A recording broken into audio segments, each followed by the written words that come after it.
Andai kata ada najis, ya, yang ainun najasanya masih ada. Jadi basahan air liur anjing atau babinya masih ada. Terus kita basuh 6 kali. Ya, sebelum mengangkat ainun najasanya itu, maka husibat, dihitunglah kulluha semuanya itu koslatan dengan basuhan wahidatan yang 1 kali. Jadi terhitungnya belum 6 tapi 1. Ya, ini mirip lah sama kayak yang kemarin kita bahas. Derajat najis itu pertama itu ainiyah, kelihatan. Makanya nggak bisa kita langsung pel aja. Ya, kita misalnya ngelihat air kencing. Air kencingnya masih ada di situ, nggak bisa langsung kita basuh, apalagi langsung kita pel. Karena ainun najasanya masih ada. Ya, kita angkat dulu ainun najasanya. Kita bersihin dulu. Ya, misalnya pakai pel, atau pakai lap. Lalu kemudian kita sucikan lagi, kita basuhin lagi terus sampai kita yakin bahwa ainun najasanya, wujud najisnya sudah terangkat semua. Ini sama ya untuk masalah najis anjing dan babi. Nah, ketika ainun najasanya sudah terangkat, baru kita sucikan dengan 7 kali basuhan, yang salah satunya dicampur dengan tanah yang berdebu. Gitu. Boleh di pertengahan, boleh di akhir. Yang afdol di pertengahan. Ya. Kalau ainun najasanya belum diangkat langsung dia suciin, maka walaupun udah 6 kali itu terhitung 1. Gitu. Berarti dia harus nambahin 6 kali lagi. Gitu. Paham ya? Jadi intinya ainun najasahnya itu harus diangkat dulu baru terhitung.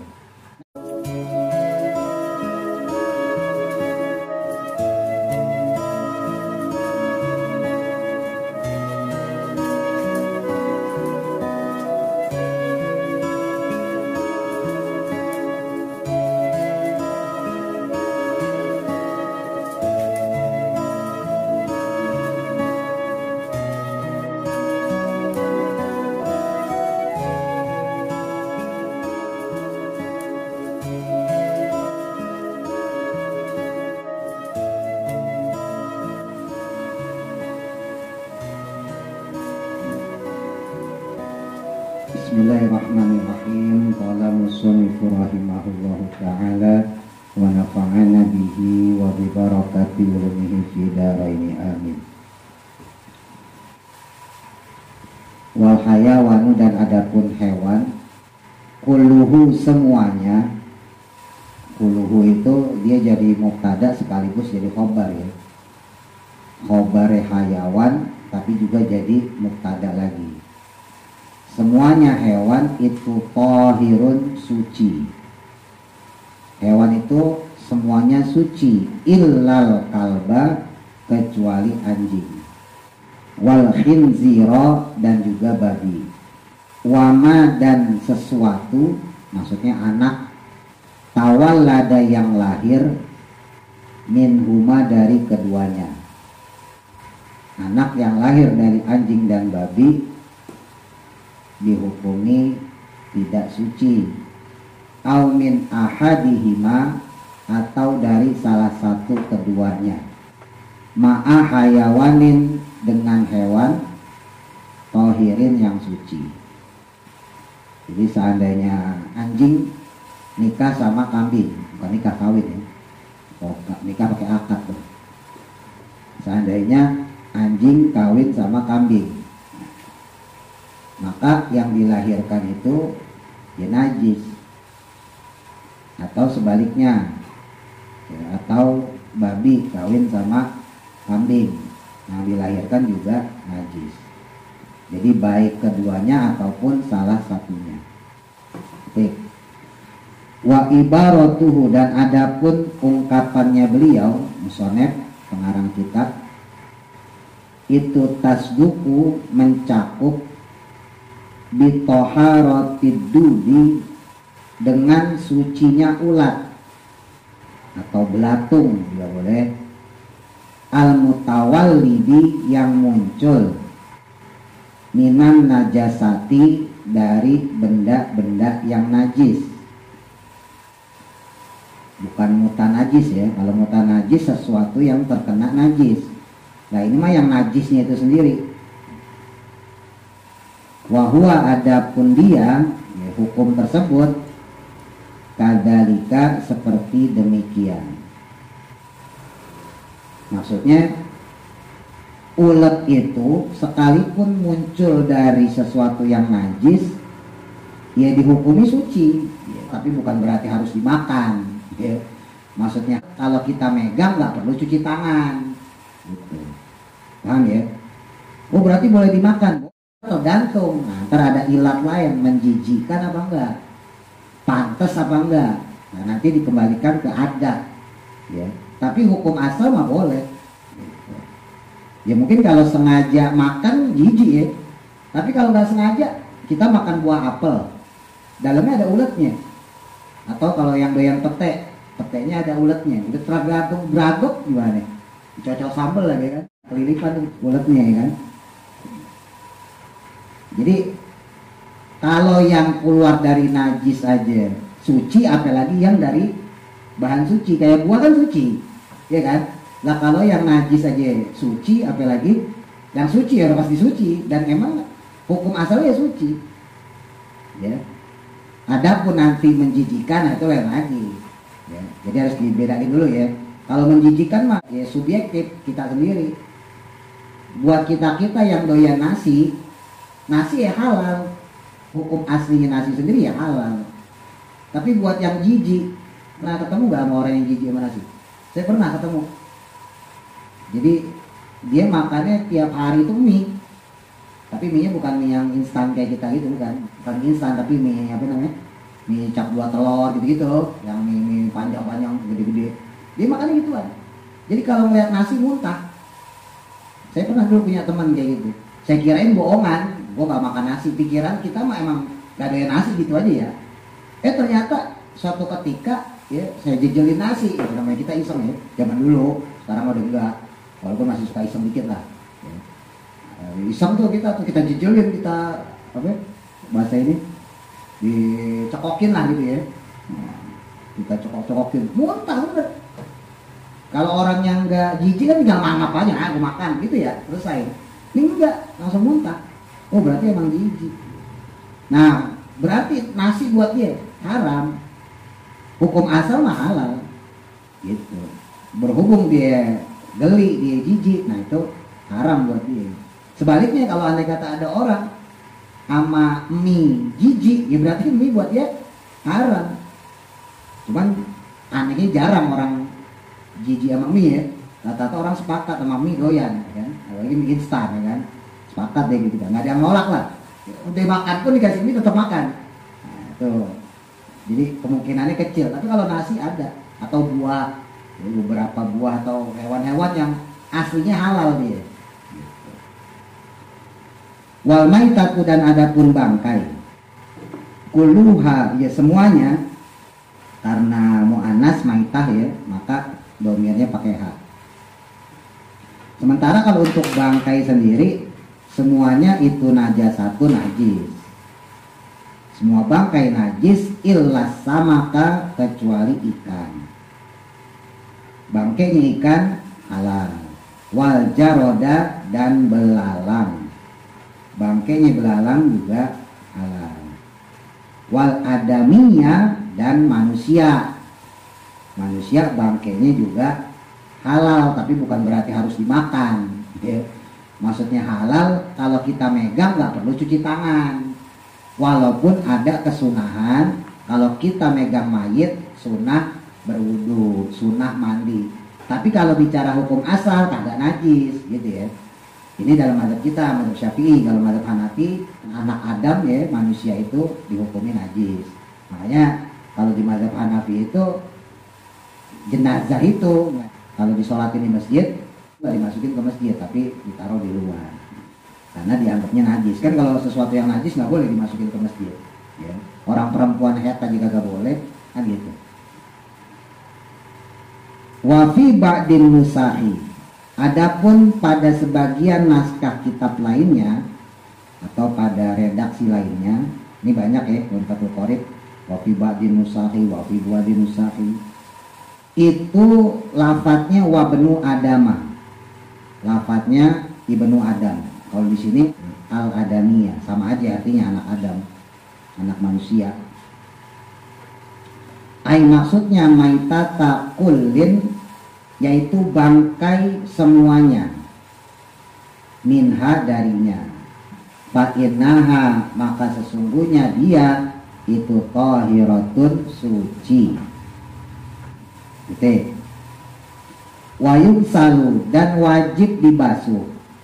Wajibnya nggak ada ya di makhluk karena udah maklum. Aslinya wayajibu yug salu, aslinya gitu. Cuman yajibunya di makhluk dibuang karena maklum, udah paham orang. Wayung salu, dan wajib dibasuh. Apal ina'u, wadah apapun ya, atau sesuatu juga boleh. Min wulugil kalbi, yang terkena air liurnya anjing, wal khinziri, dan juga babi. Wajib dibasuh sesuatu tersebut ya kalau dia terkena air liur anjing alias ludah atau iler ya, anjing atau babi, sab'a marotin, dengan 7 kali basuhan, bimain, dengan air, tohurin, yang suci, mensucikan. Yang mana ihdahuna, adapun salah satu dari sab'a marot, yang 7 kali basuhan itu mashubatun, dicampurkan biturabi, dengan tanah yang berdebu, atau huri, yang suci, mensucikan. Jadi jangan pakai debu yang ada najisnya, nggak boleh. Kalau nyari debu yang suci mensucikan lebih mudah lah ya. Ya umu, yang merata, al mahalla, akan tempat, al mutanajjisa, yang terkena najis tersebut. Fa in kana, maka jika adanya apa al mutanajjisu, benda yang terkena najis tadi, bima, dengan sesuatu ya, maksudnya najis, zukiro, yang disebutkan. Andai kata kita mensucikan barang atau benda yang terkena najis tadi, fimain, pada air, jarin, yang mengalir, kadarin, yang keruh ya, maksudnya airnya berdebu ya. Air sungai itu kan ada yang bening, ada yang keruh. Nah, seandainya kita cucinya di sungai yang airnya keruh misalnya gitu, kafa, maka cukup. Apa yang cukup? Mururus sab'i jaroyatin, mengalirkan air tersebut 7 kali, alaihi, padanya, pada sesuatu yang terkena najis tadi, bila takfirin, dengan tanpa mencampurkan debu. Wa idza lam tazul, adapun ketika belum hilang. Apa yang belum hilang?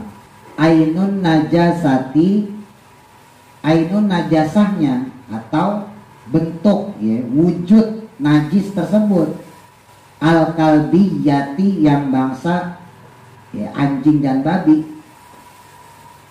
Walaupun babinya nggak disebutin situ ya. Al kalbiyati, yang bangsa anjing dan babi. Misalnya dijilat anjing ya, basahannya masih ada, atau dijilat babi, basahannya masih ada. Jadi ainun najasanya masih ada, bentuk najisnya. Illa bisitin, kecuali dengan 6 kali basuhan. Masalan, umpamanya, andai kata ada najis ya, yang ainun najasanya masih ada, jadi basahan air liur anjing atau babinya masih ada, terus kita basuh 6 kali ya, sebelum mengangkat ainun najasanya itu, maka husibat, dihitunglah, kulluha, semuanya itu, dihitung semuanya itu goslatan dengan basuhan wahidatan yang satu kali. Jadi terhitungnya belum 6 tapi 1. Wal ardu, dan adapun suatu tanah at-turabiyati yang ada debunya, maka la yajibu, tidaklah wajib apa at-turabu, diberi debu. Kalau tanahnya kering kan pasti udah ada debunya, maksudnya begitu. Apalagi kalau padang pasir. Tapi kalau tanahnya basah kayak di Indonesia, jadi bisa lembab ya kagak bisa. Harus pakai tanah yang kering, maksudnya gitu. Fiha, padanya atau di dalamnya. Jadi suatu tanah dihukumi ada debunya, maka tidak wajib diberiin debu lagi. Alal asohi, menurut qaul yang asoh. Qaul yang asoh itu maksudnya qaul yang dianggap paling benar. Nah kalau di hasyiahnya ya, syarah dari Fathul Qorib itu disebutin ini nggak hanya terbatas air liur doang. Ini kalau di Fathul Qorib kan disebutinnya air liur doang ya. Nah, ini karena kitab singkat jadinya hanya dibatasin segitu doang. Jadi sebetulnya umum, semua perkara yang basah yang timbul dari anjing dan babi. Berarti juga termasuk keringatnya. Ya, bukan cuma air liur, berarti juga termasuk kencingnya, ya, tinjaknya. Nah, itu termasuk juga najis. Jadi bukan cuma sekedar air liur, walaupun secara umum ya tentunya air liur yang lebih berpotensi untuk menyalurkan najis kepada kita. Maksudnya gitu ya. Nah, dalam hal ini ketika seseorang dijilat misalnya, atau dia punya wadah baskom katakan, dijilat sama anjing atau babi yang gampang ya.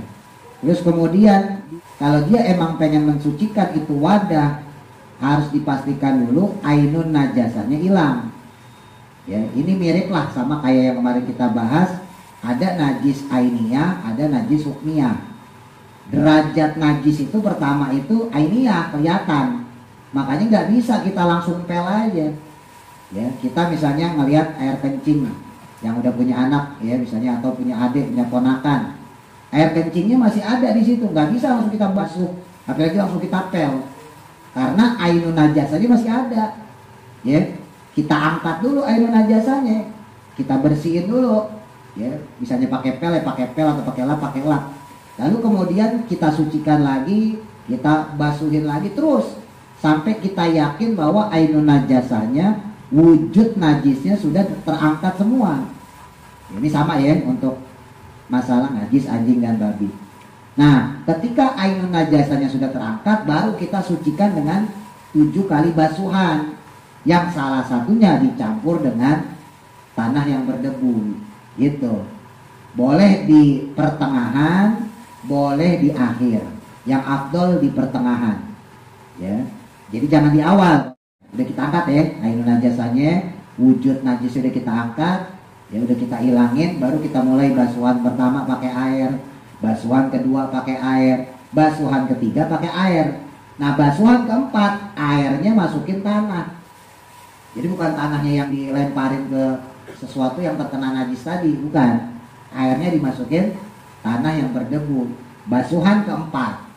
Nah, selesai, baru basuhan kelima air lagi, basuhan keenam air lagi, basuhan ketujuh selesai.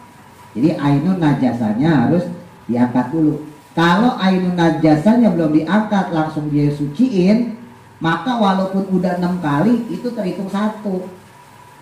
Gitu. Berarti dia harus nambahin 6 kali lagi. Gitu. Paham ya? Jadi intinya ainun najasanya itu harus diangkat dulu baru terhitung. Nah, seandainya kita mensucikannya dengan air yang keruh, misalnya kita ngambil air dari sungai nih, bukan dari pam. Nah, sungai tersebut keruh airnya, maka tidak perlu ditambahkan tanah yang berdebu. Tuh. Ya, titik. Wayub salu, dan cukup dibasuh min sairin pada najis lainnya, ay baqiyan najasati. Maksudnya yaitu pada sekalian najis-najis lainnya.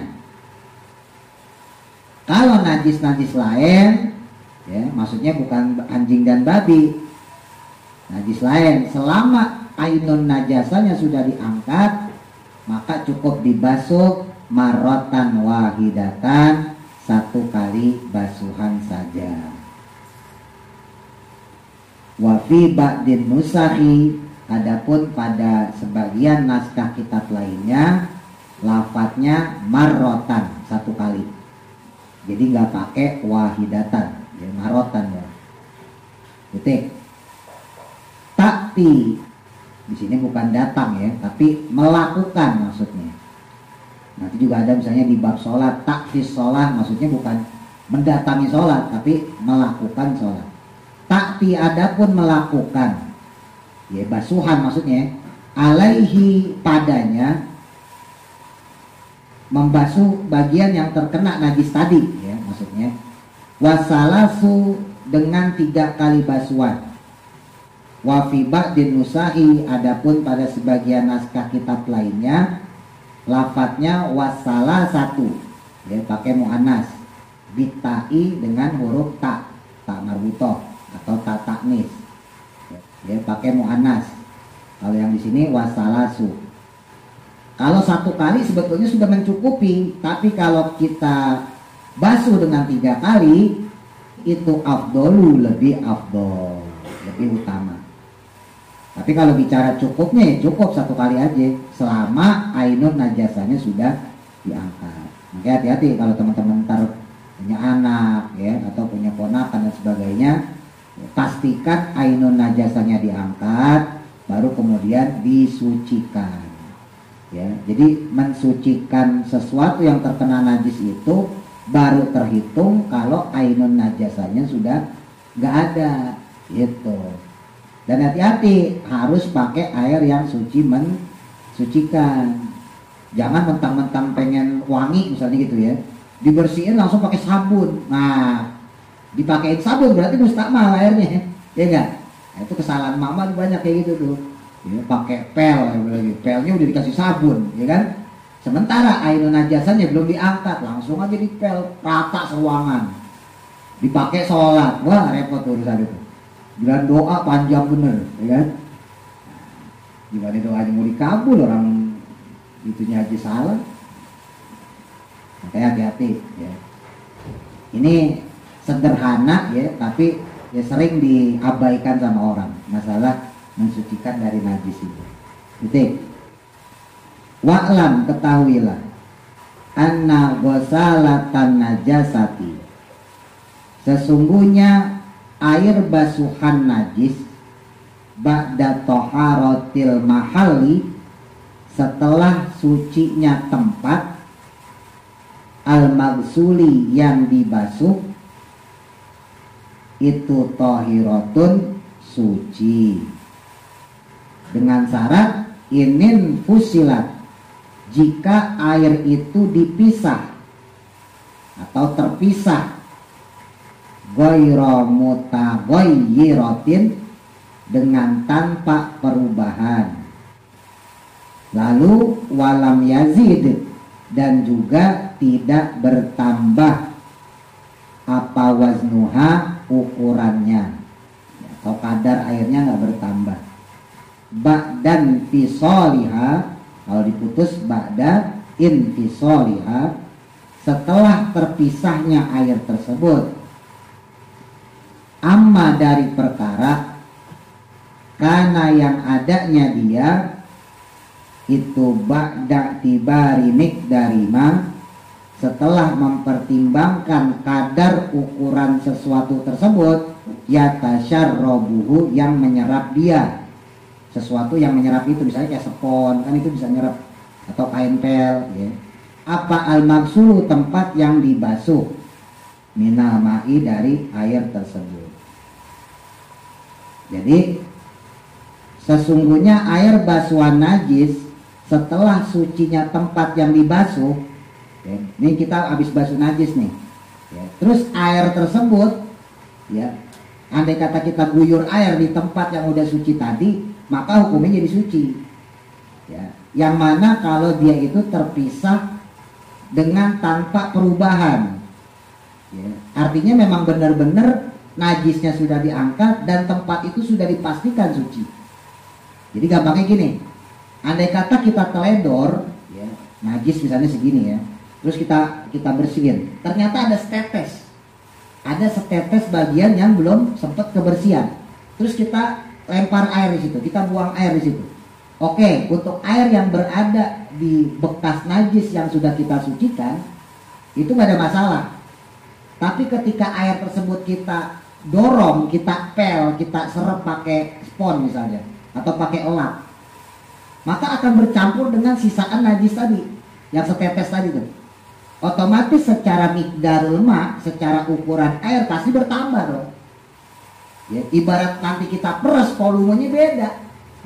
Yang tadinya misalnya airnya 50 mili lah, ya. Airnya misalnya 50 mili, 50 mili kan kecil kan segini, ya. Gara-gara ada setetes najis tadi yang belum sempat kita sucikan tadi, ya. Ainun najasnya udah kita angkat tapi belum kita suciin, maka ketika bercampur dengan air tersebut statusnya bertambah dong otomatis, ya kan? Karena belum sempat kita suciin, kita baru ngangkat ainun najasanya doang, maka otomatis karena kadar airnya bertambah dihukumi najis. Tapi kan nggak mungkin kita meres sambil ngitungin kan gitu kan. Jadi seandainya nih, ini isinya misalnya 200 mili, 200 mili itu pakai air mineral gelas 200 mili, kita celupin spons di situ, terus kita elap di situ. Ketika diperas kok jumlahnya sama 200 mili, berarti itu suci. Paham ya? Tapi kalau air najasanya doang kita angkat, ya kan berarti masih ada setetes 2 tetes lah. Maka ketika kita peres, lah kok tambah 201 mili. Bukan 200 mili lagi, 201 mili. Lah otomatis kan yang satunya ini berarti sisaan najis tadi yang belum sempat kita bersihin. Walaupun secara ainun najasanya udah suci, cuma kan masih berstatus najis hukmi ya, ya enggak? Nah ini yang kadang-kadang orang teledor lagi-lagi. Ya, makanya ya cara yang paling gampang yang udah yang saya sebutin sama teman-teman lah. Ya, angkat ainun najasahnya dulu, baru kemudian disucikan lagi. Jangan mengangkat ainun najasah wujud najis sambil mensucikan. Ya. Jadi apalagi tadi saya sampaikan, kalau misalnya sampai seruangan, ya kan, pel seruangan, terus kita pel lagi, ya sama aja, najis itu juga, ini kan malah rata seruangan jadinya. Paham ya? Titik. Hadza, adapun hal ini itu idalam yablug, jika airnya tidak sampai kullataini akan 2 kula. Kalau airnya nggak sampai 2 kula, fa'in balagot huma. Namun jika sampai keduanya, maksudnya sampai 2 kula, ya. Fasyartu, maka ada pun syaratnya itu ada mutaghayyuri, tidak berubah. Jadi beda antara air sedikit dengan air banyak. Air banyak, air 2 kula ya. Kalau air sedikit, maka dihukumi tadi tuh yang kita sampein, yang kita pelajarin. Kayak tadi 200 mili, berarti kan nggak nyampe 2 kula. 2 kula itu 60 cm kubik, 60 kali 60 kali 60. Volumenya sendiri 216 liter. Seandainya gitu ya, ini najis nih, terus kita elap tapi belum sempurna, kita tuangin air 216 liter, ya kan? Nah itu suci. Jadi mendingan suci gitu sekalian, sederem deh tuh ya, ngobak gitu. Iya. Dulu saya diajarin guru saya di pondok itu begitu, teman-teman. Namanya di pondok kan masih ada bocil-bocil ya, SD, SMP, tidur di musola, ya ngompol. Lah gimana cara nyuciinnya? Dilap ribet ya kan? Ya udah, guru saya ngajarin gitu, udah siram aja. Pakai air 2 kula, ya kan? Pakai apa ya? Pakai ember gede-gede. Ember-ember gede-gede satuin ya kan, 10 ember aja kan, gede-gede tuh. Mas Didi bisa gitu kan, Mas Andi saya gitu. Ayo berjejer 10. 1 2 3, 2 kula. Ya kan? Beres, sudah tinggal serot. Nah itu. Nah kalau yang kayak gitu, maka banyak kadar air tapi dari sisi tagoyur. dari sisi perubahan. Air 2 kula tadi yang digunakan untuk mensucikan itu berubah nggak? Ya tentunya kalau najisnya cuman kencing seeprit mah ya gampang ya, nggak mungkin berubah. Tapi kalau rata gitu, semusola ngompol semua, ya otomatis berubah. Ya berarti nggak bisa ya, paham ya? Tapi kalau cuma yang ngompol seorang 2 orang ya kan, ya gampang, udah tinggal disiram aja. Tapi kalau semusola ngompol semua ya pasti berubah warnanya. Nah itu nggak bisa, walaupun 2 kula, gitu ya. Jadi tergantung najisnya. Ngerubah nggak kalau untuk yang 2 kula. Tapi kalau untuk yang kurang dari 2 kula berarti air sedikit, ya walaupun seember tetap dihitung air sedikit, ya karena dia tidak mencapai 2 kula, maka hukumnya itu nggak seperti itu, bukan berubah, tapi dari segi volume air, kira-kira bertambah atau enggak.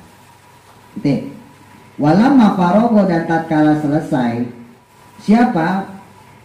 Al-musannifu, musannif pengarang kitab, mima tentang perkara yathuru yang bisa suci, bil ghusli dengan cara membasuh, syara'a, maka beliau pun menjelaskan, syara itu aslinya penjelasan ya.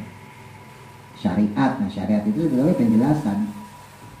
Syara'a, maka menjelaskan beliau ya musannif, fima tentang sesuatu atau tentang perkara, ya tahuru yang bisa suci, bil istihalati dengan cara istihalah. Apa tuh istihalah? Wahai adapun dia istihalah itu inqilabu syai'i, perubahan sesuatu perkara atau perubahan sesuatu zat, min sifatin dari suatu sifat, ila sifatin ukhra kepada sifat yang lainnya. Maksudnya beliau musannif pengarang kitab Imam Abu Syuja menjelaskan sekalian tentang perubahan sifat zat yang najis tadi. Maksudnya zat itu bisa suci kalau dia berubah dari zatnya itu sendiri ya.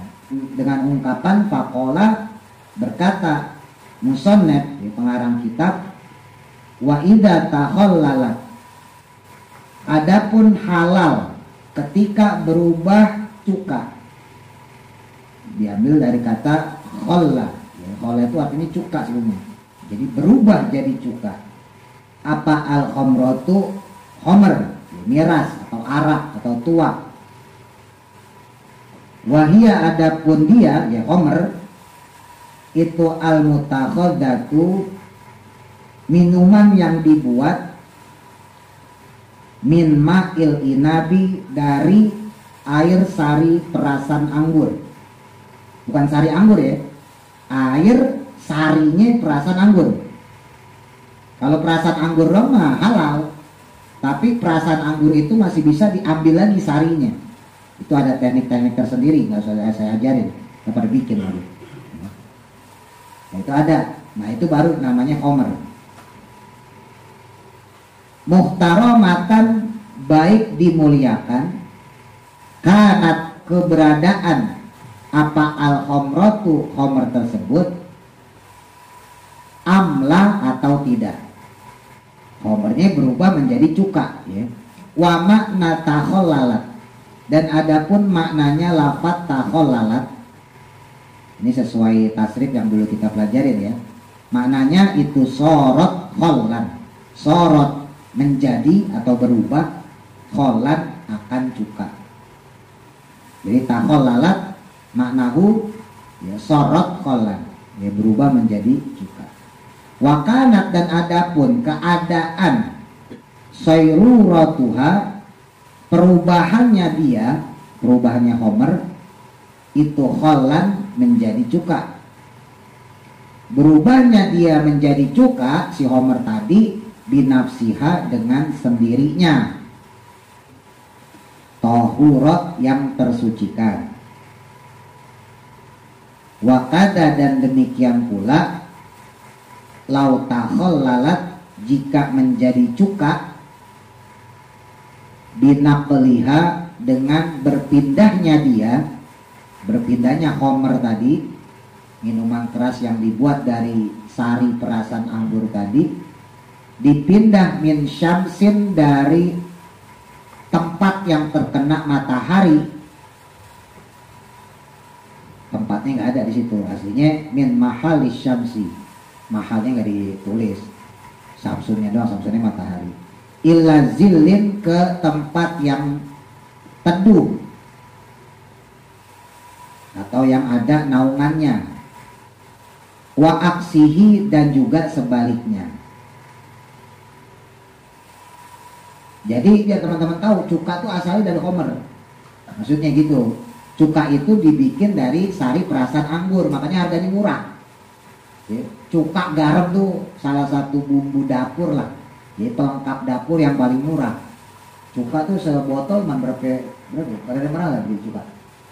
Panok, berapa panok? Cuka? Oh nggak pernah ya? Cuka murah loh, 1.000 atau 2.000 gitu, sebotol. Itu belum tentu dipakai banyak juga ya. Lagi tanya tukang nasi goreng gitu ya. Nasi goreng ketoprak kan pakai cuka nih. Itu salah satu ya, perlengkapan bumbu yang paling murah lah, sama garam tuh. Garam teman-teman beli 1.000 sabrek-abrek ya. Dipakai sedikit ya. Udah belinya banyak, dipakainya sedikit.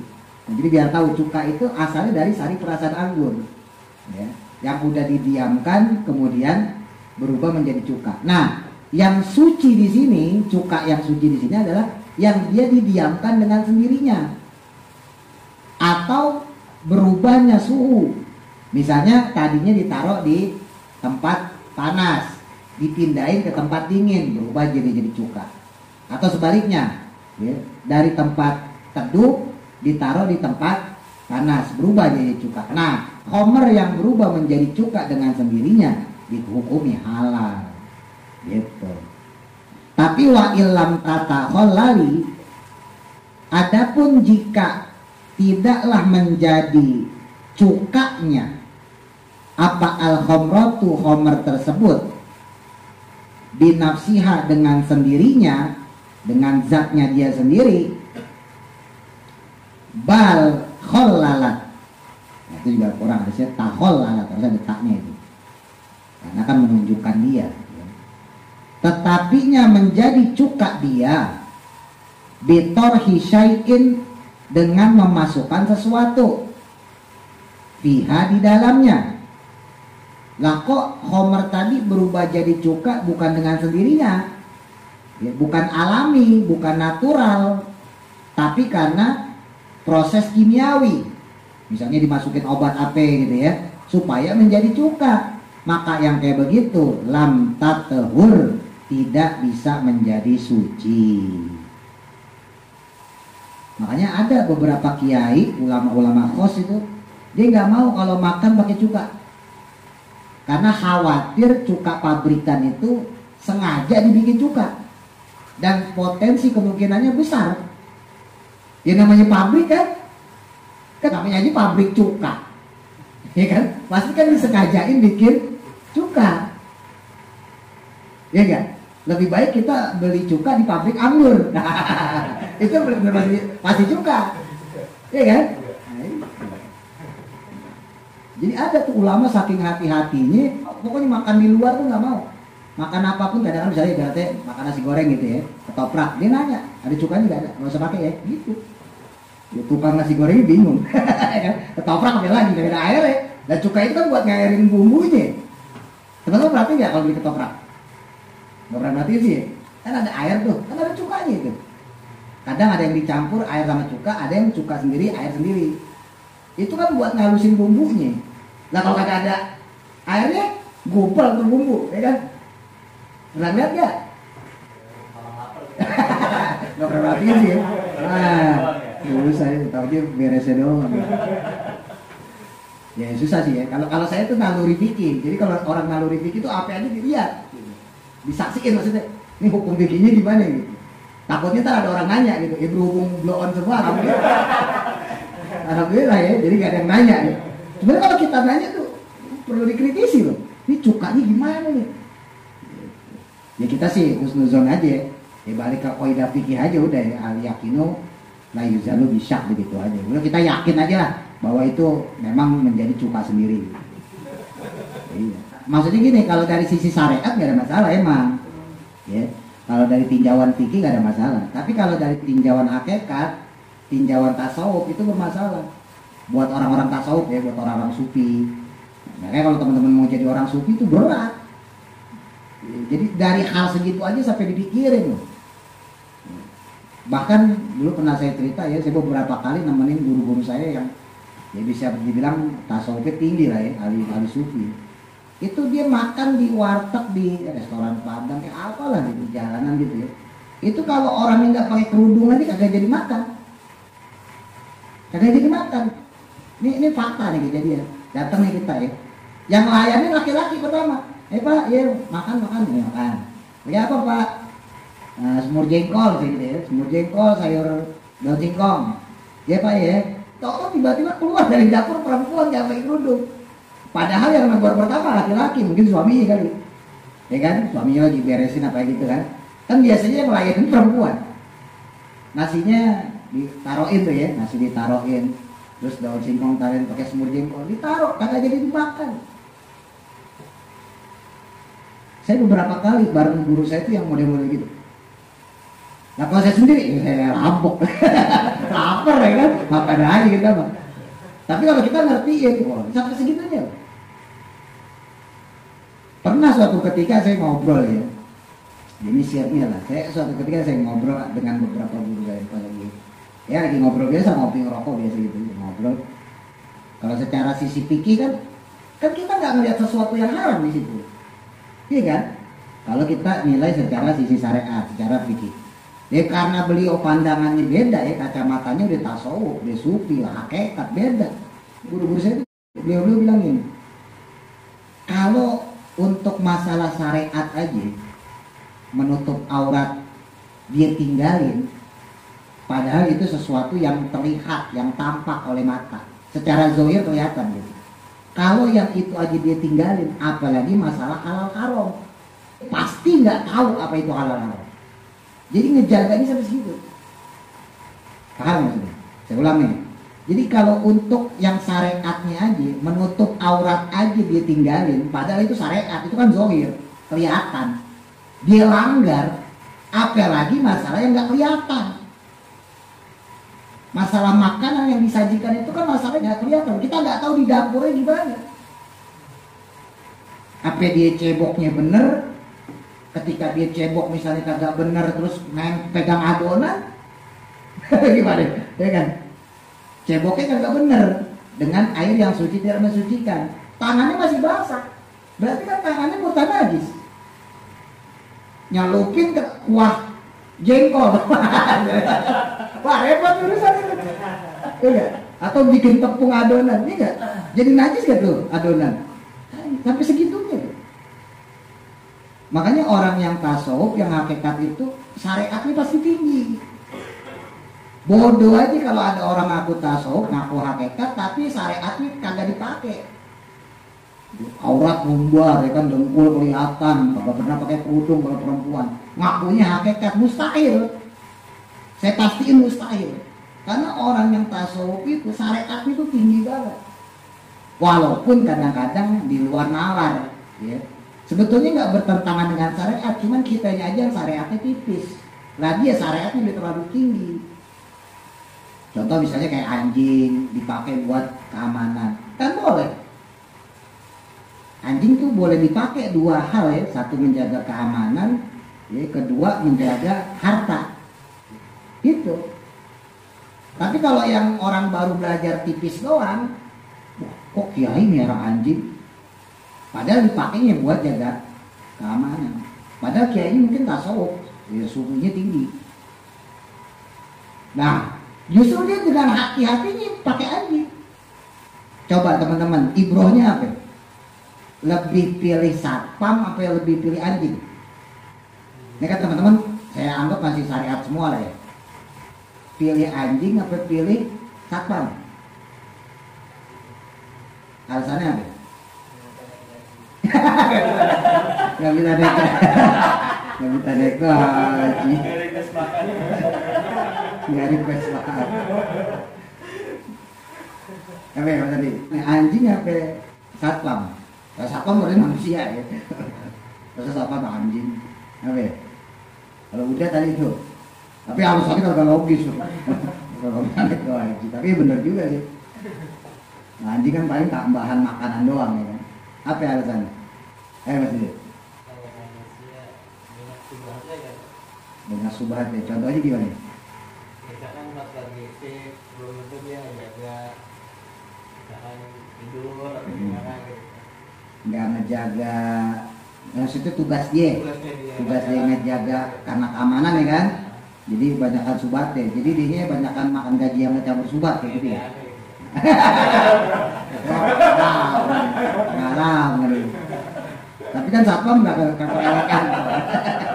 Itu subhatnya lebih parah lagi. Ya oke lah ya, karena saya anggap teman-teman syariatnya masih dasar, wajar lah. Tapi enggak, cara berpikirnya kiai ulama tuh ya, yang sufi itu enggak begitu. Manusia itu punya kewajiban apa? Sholat 5 waktu. Sementara keamanan dia harus standby selalu. Bayangkan kalau itu terjadi di waktu-waktu sholat. Misalnya kayak sholat Jumat, sholat subuh. Sementara dia ganti shift harus berjaga, maka dia punya potensi buat kehilangan sholatnya. Walaupun kalau misalnya sholat Jumat ya, atau sesuatu yang darurat ya, itu diperbolehkan. Ya, sholat Jumatnya diganti sholat zuhur, diperbolehkan secara syariat. Kalau pakai kacamata syariat. Tapi orang sufi itu ya tadi syariatnya tinggi daripada beresiko. Sebab kalau dia memperkerjakan manusia, maka dia tanggung jawab di akhirat. Jangan salah, iya kan? Maka kan nanti si satpam ini di akhirat bakal ditanya sama malaikat, kenapa kamu ninggalin sholat?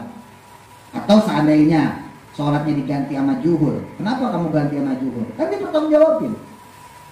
Tentunya alasan dia karena saya menjaga rumah si fulan. Ya malaikat kan kagak bisa di ini ya. Kata malaikat kenapa kagak bini yang jaga? Lo sholat Jumat dulu. Atau kalau dia nggak sholat, lo sholat dulu. Kenapa sampai ninggalin sholat? Jadi yang diadili nanti akhirnya pemilik rumah, pemilik tempat. Ya enggak? Tapi kalau si kiai miaranya anjing, ada nggak tanggung jawab buat si kiai? Kagak ada. Wah, anjing kan kagak kena hitop buat sholat. Binatang nggak terkena hitop buat sholat, aman dia. Paham ya?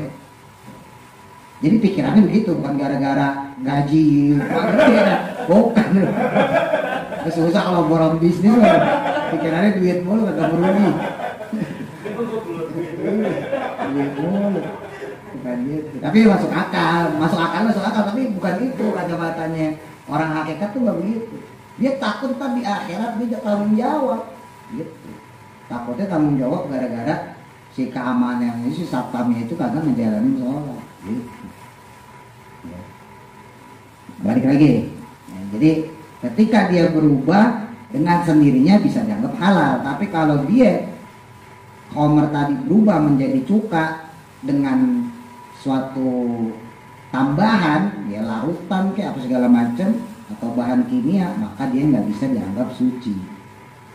Wa idza tahurat, dan ketika menjadi suci apa al khamratu khamr, ketika khamr itu menjadi suci, tahura maka menjadi suci pula dunnuha wadahnya, tabean karena mengikuti laha baginya, maksudnya bagi si cuka tadi.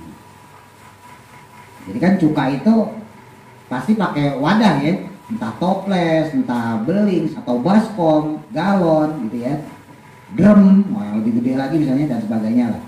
Nah, bicara khomer hukumnya najis, berarti kan sebetulnya wadahnya itu jadi najis, iya dong. Seandainya anggur yang khomer tadi dibuang, berarti kan wadahnya najis, harus dicuciin. Nah, berhubung khomernya itu berubah menjadi cuka, maka wadahnya itu juga otomatis mengikuti, hukumnya juga menjadi suci gitu ya. Faslun fil haidi, ini tentang haid, nifas dan istihadah. Wallahu a'lam. Mudah-mudahan Al-Fatihah. A'udzubillahi minasyaitonir rajim. Bismillahirrahmanirrahim. Alhamdulillahi rabbil alamin. Ar-Rahmanir Rahim.